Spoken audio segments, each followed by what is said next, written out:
Geopolitical analysts claim Russia is now China's junior partner. This is a consequence, they say, of China's inexorable economic rise as well as of Russia's ongoing war in Ukraine. The claim is very odd. Consider a relationship in which there is no doubt who is senior and who is junior partner, namely the US and its NATO allies. From the moment Ukraine was promised NATO membership, the US led and its partners followed. There's no comparable case of China's imposing its will on Russia. Look also at the numbers. Last year, exports from Russia to China amounted to $114 billion, while imports from China amounted to $76 billion.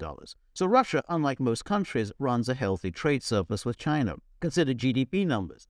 To be sure, China's GDP of $30 trillion based on purchasing power parity dwarfs Russia's GDP of $5 trillion.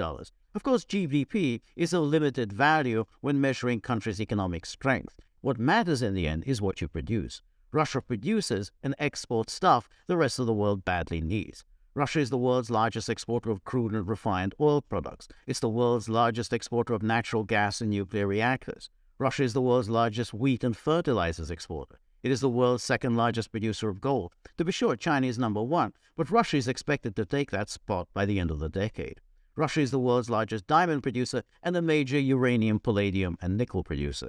China, on the other hand, is a major consumer of coal, oil, and gas. The producer generally has it over the consumer. Russia's military is much bigger than that of China, and Russia possesses the largest nuclear inventory in the world. However, the most important reason why Russia is not China's junior partner is that it is Russia, not China, that's taking on the full might of NATO and its global allies. China has been able to sit back and watch, but China knows that should NATO prevail in Ukraine, it will be next. The same tactics that were used against Russia, the arming of a rabidly hostile neighbor, will be used against China with Taiwan. Also, China would eventually be forced to fight a US-led proxy war in the Taiwan Strait.